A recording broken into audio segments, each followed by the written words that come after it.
You'll set out as astronauts on a space adventure that will bring many difficult tasks to complete in The Crew, The Quest for Planet 9.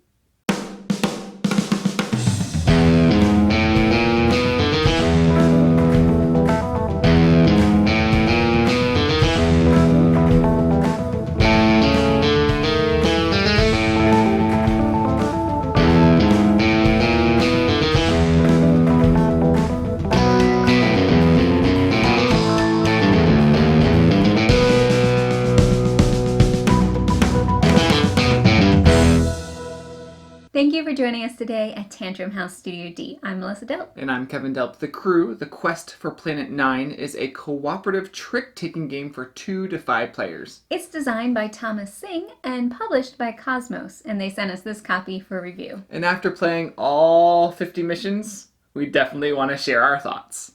The game comes with task cards, playing cards in 4 main colors 1 through 9, and 4 rocket cards, which are trump, and some tokens.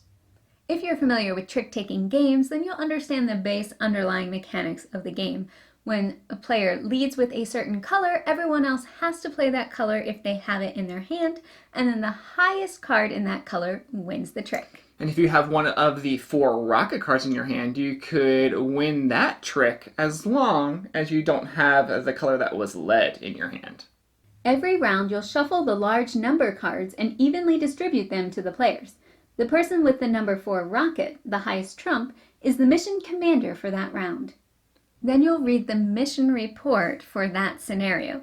There's some flavor text about what's going on with your space journey, and then the rules for completing that mission. There's even spots on the page to record how many times you had to attempt that mission. The number here shows the number of task cards drawn from the smaller deck. Usually, you'll distribute these starting with the commander. The tricky thing is there's no talking during the mission. If you have a task card, that means you need to win a trick that has that playing card in it. And once all the task cards have been completed for that mission, the team's won and they move to the next one. Now, sometimes you'll complete all your tasks before players have played all their cards, so that means some rounds will be shorter than others. And these missions definitely get harder, more difficult, and different as you go on. Some missions include these number tokens. The task with the number 1 token has to be completed first, this one second, and so on. There's even an omega symbol, which means it has to be the last task fulfilled. The arrows work a little differently. The first arrow task has to be done before the second, but it allows for other tricks to be taken that don't have these arrows before or even in between these specific tasks. And there are a bunch of missions that don't use tokens at all. They have different types of requirements, like one person can't win any tricks, or no tricks can be won with the value 9 cards, the highest cards. There's even some that you need to win a certain number of tricks with the value 1 cards. Now this seems impossible since you're not allowed to show people what's in your hand or talk about what's in your hand, but the game does give a little bit of help with these communication tokens. Everyone has one of these tokens, and on most missions, you can use them to share one piece of information. You lay one of your cards down in front of you and communicate that it is your highest number of that color by putting it at the top, your lowest number of that color by putting it at the bottom, or your only card of that color by putting it in the middle. Once used, you flip over the token to show you can't give any more information that round.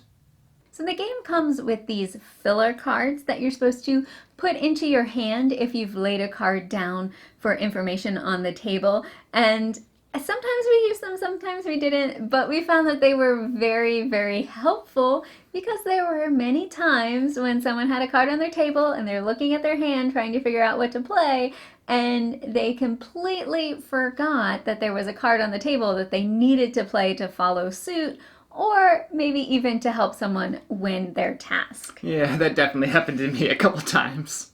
The rulebook also describes other symbology that you'll run across in the different missions. Well, let's talk a little bit about the missions themselves.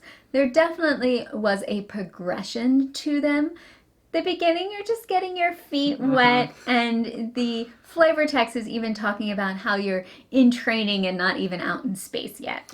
And they get harder with more and more requirements. I mean, at the end of the game, the last few missions, there's like 10 of those task cards out that you need to complete. And that can be pretty difficult if a lot of them are the same color and they have to be done in a specific order. But the game does allow you to complete several of these task cards all in one trick if you are the one that needs to win them.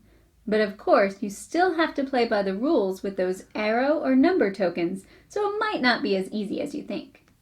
Now, some of the missions were a little bit more difficult for us than I thought they would be. I remember one where the commander had to win the first trick and the last trick, and during the round, no one could have more than two tricks than any other player during that round. So you sort of have to even out the number of tricks that people were getting. So I think it took us like 5 times to win that mission. That one was difficult. So was the one that you had to win 2 tricks with the value 1 cards. Yes. Really hard. The first couple times we just spread out too much. Everyone was trying to win with the 1 card that they had. Yeah. So later on we kind of realized that we needed to focus on just 2 of those cards. So we used our communication methods to show which color of suit that we wanted to win with the 1, and then the other players bled out all of their cards in that suit. So we were finally able to win that one. Yeah, and after playing 70 to 80 or more rounds of this game, you definitely see some pretty bad hands and you see some amazing hands. I remember one round I had a hand with all 4 rocket cards, a couple of the number 9 cards. Man, we won that mission pretty handily. Another help that the game allows is this distress token for those times when you have an extremely bad hand. If you decide to distress, players pass a card from their hand to the player next to them, but you can't pass a rocket card, and you can't talk and strategize either. I think we distressed a lot more in the later missions, and if we did distress, I tried to get rid of like colors from my hand, so maybe I only had 1 color of a card in my hand, so I tried to get rid of that one and pass that off. But there's always a chance Melissa would pass me that same color, which happened a few times. Yeah, often I would try to pass a low card that matched one of the tasks I had to take, because I figured it'd be easier for someone else to throw that card to me when I was winning a trick than for me to try to win a trick with that low card. The cards are holding up pretty well even for the number of times we've played. We do live in a more humid climate, so they do show a little bit more wear on them. I think the game plays best at the 3 or 4 player count. We did try it at 5 players for a few missions, and it was really difficult because each player has fewer cards in their hands. There's a little less control. Yeah, I think the game has a little bit of help with that for 5 players. There's also rules for 2 players too, but I agree with Melissa. This game shines at 3 or 4 players. And this game has a lot of replayability too. Not only because of the number of player counts, the different player counts that you can have, but the number of missions. You also have, of course, trying to redo a mission when you don't complete it or you're not able to win it. But the game has those task cards that come out, and they're going to be different every time you play. And of course, shuffling, you're going to have a different hand every time you play too. Yeah, I agree. Even when we were redoing missions, they felt different based on the combination of task cards and playing cards. I've heard some people compare this game to the Mind because of the restrictions in communication and having to read the situation and other players. Personally, I don't really enjoy playing the Mind. It's a little too freeform for me, but I do love playing the Crew. Now, I do like trick-taking games to begin with, and then this one, the combination of the cooperative game, but the lack of communication is very interesting.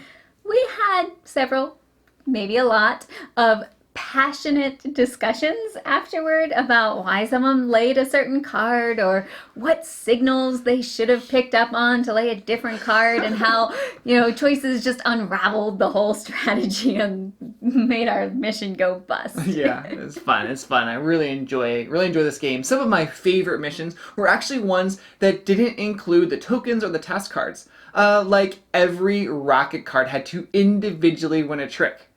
Well, that sounds easy because rocket cards automatically win. But if you lead with a rocket card, if you have one, everyone else has to lead or has to play a rocket card. So it makes it a lot more challenging how to figure that out. Or there was one where the player to the left of the player with the number 9, the pink number 9, that player had to win all the pink cards. Yeah, that one that one was interesting, trying to strategize how to make that happen. If you like trick-taking games, if you like cooperative games, if you like a challenge and are looking for something that has really high replayability, then check out The Crew Quest for Planet 9 from KOSMOS. And as always, we would love for you to subscribe to Tantrum House and hit that like button on this video.